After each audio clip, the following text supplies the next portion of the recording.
Under the caption IYR Talks, I have released some videos on regional, national and international issues before COVID. During the COVID, there was a break. There was also a request from a number of people to revive these talks, so I have decided to, from now onwards, post a video on a current topic of importance on each Sunday in this website. Today I am talking about the farmers' agitation which is taking place near Delhi, mainly from Punjab and Haryana farmers. What is the background, what are these acts, the pros and cons of those three acts. First of all, there are three questions here. One, were the states consulted in the process of making this legislation? Two, whether the central government has the power to make that. Three, how beneficial these are to the farmers. Let's examine each one of these issues. First, regarding the consultation with the state governments, these are the acts which are going on in discussion with the state governments last 1.5 to 2 decades. So there is no way Congress or UPA can disassociate themselves from these acts.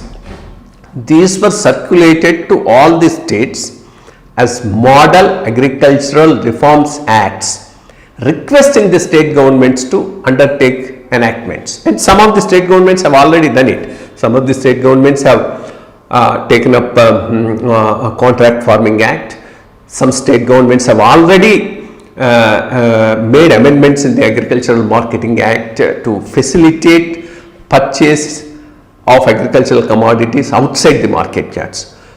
And some state governments have not done it. So in the process, Government of India at one stage thought, instead of some states doing it and some not doing it, let's have a uniform pattern and do it for the nation. Second, as far as the legal authority to do it, of course agriculture is essentially a state subject, but commerce, trade, interstate trade is part of the union list.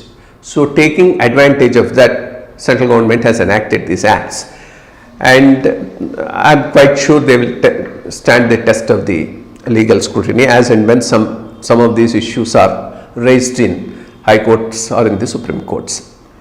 The third is how relevant are they for the farmers and their interests.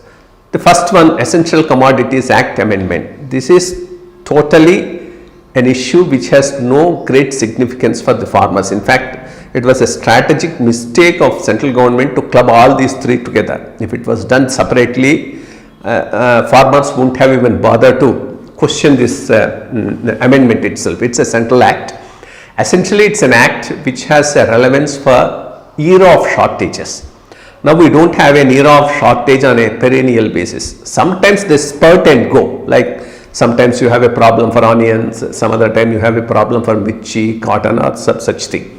So instead of keeping it as these stocks at a lower level all through the seasons, central government has amended the act to say that as and when the agricultural produces prices rise beyond a point or horticultural prices rise beyond a point, then only the provisions of the act become operational, not otherwise. So I think this is something in the sphere of the consumer welfare, and as it is essentially farmers may not have anything to do with this act. That's the first act. Second is the Contract Farming Act. Contract Farming Act is to facilitate private investments on a large scale in areas like post-harvest technology, processing, warehousing, grading and marketing.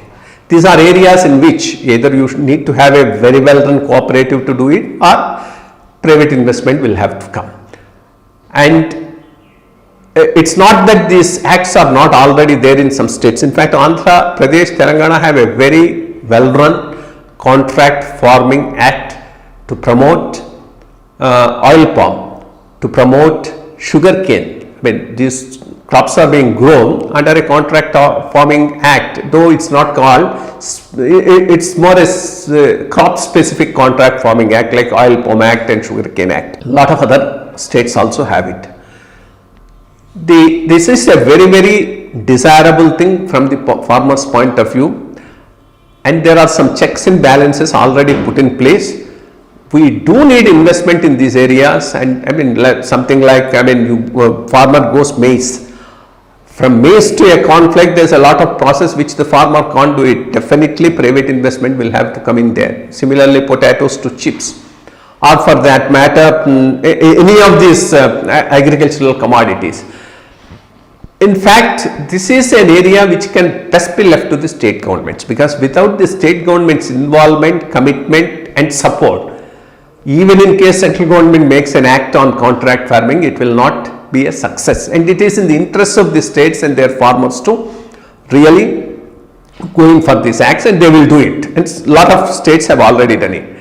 The best way of handling this would be for the state government to persuade the central government to persuade the state governments to go in for acts of this nature immediately and promote contract farming with a fair amount of checks and balances and provisions in the act to take care of the interests of the farmers. So this is one, I think in the long run, once this agitation, if at all government of India is thinking of a way out or a compromise to get out of the situation, this could be an alternative of saying that they would persuade the state governments to do this act and withdraw the central act, and it will really be a lot of states would on their own will be willing to take up this act for the reasons I have already mentioned. Main contentious one is the last one, that is the Agricultural Marketing Act. And why is it a contentious one only for two states, Haryana and Punjab? Because the farmers from other areas are not really agitated about it, or are they agitating? Of course, politically some people may still try to instigate them to educate so that they will have a pan-India presence, but essentially the other state farmers are really not bothered about this act for the following reasons. These agricultural market yards, the earlier system is any produce that is taken has to be sold in the agriculture market, and if you don't sell it there, and if you sell it and somebody buys it outside the agricultural market yard, he will have to pay that market fee in the check posts which are set up in each state depending upon the jurisdiction of that market yard. Once this act comes into force, farmers will have the choice of either selling it in the market yard or outside the market yard, and if you sell it outside the market yard, you need not pay the market fee, and that person can transport it anywhere in the country without payment of any market fee anywhere. So this would definitely facilitate a better trade, a better movement of goods, which would be beneficial to the farmers. But Punjab and Haryana farmers are worried on a different count. They also know that it's a beneficial act for them, but their main problem is, as the system evolved over a period of time, Punjab and Haryana have started growing wheat and rice in huge quantities and giving it to the procurement pool of the government. Procurement pool of the government, where government is the buyer and a minimum support price is paid through these market yards to these farmers.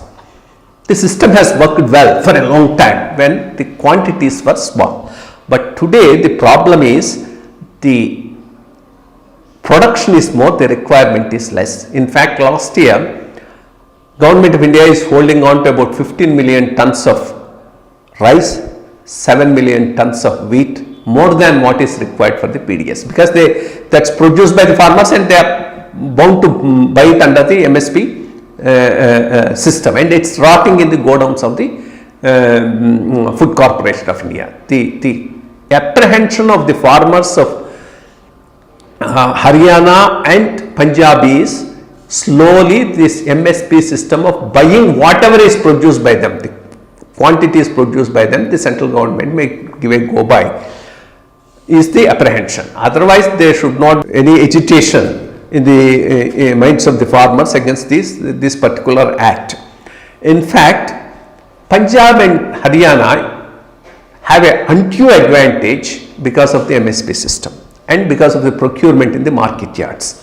They charge a market fee of about 7%, and a commission of 2.5% are so far these commission agents, which itself is coming to last year approximately a 3,000 crores payment to the market yards and to these commission agents, which is not available to the other states. In a way, it's a very, very system which is disadvantageous to other states but advantageous only to Haryana and Punjab. So this system cannot continue forever. That's the problem. But how to get over it?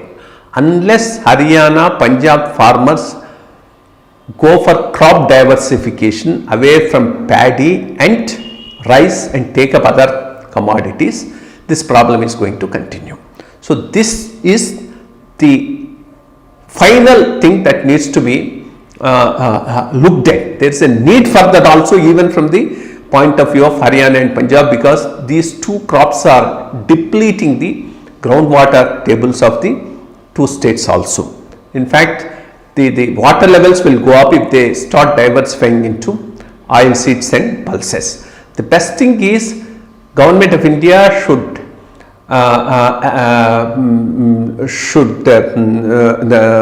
the PDS system, they should expand to include oils and pulses. Then keep quotas for the states instead of open-ended procurement, which is very, very costly and commits public funds and is resulting in lot of food grains rotting in the FCI godowns. Fix quotas to the states and then procure, in addition to rice and wheat, more of oil seeds and pulses and encourage their production. I think that's the ultimate goal that the government should aim at.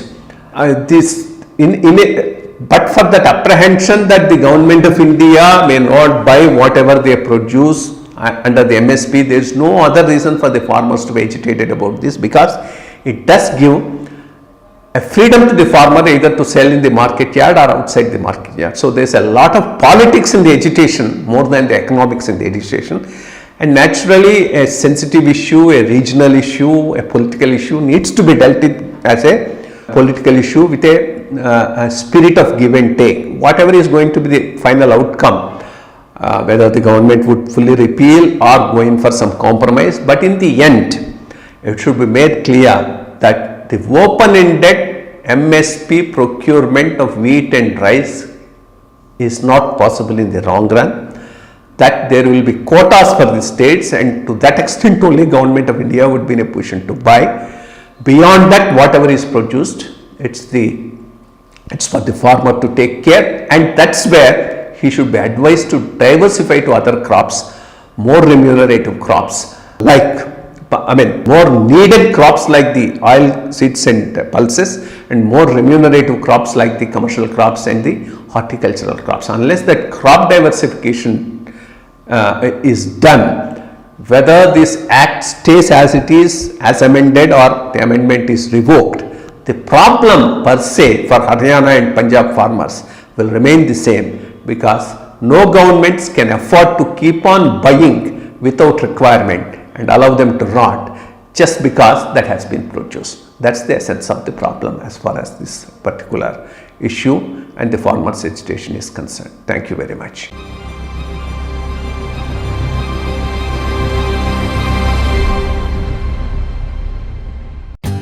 For more updates, like, comment, subscribe to our channel. Hey darlings, గంటని click చేయడం మర్చిపోకండి.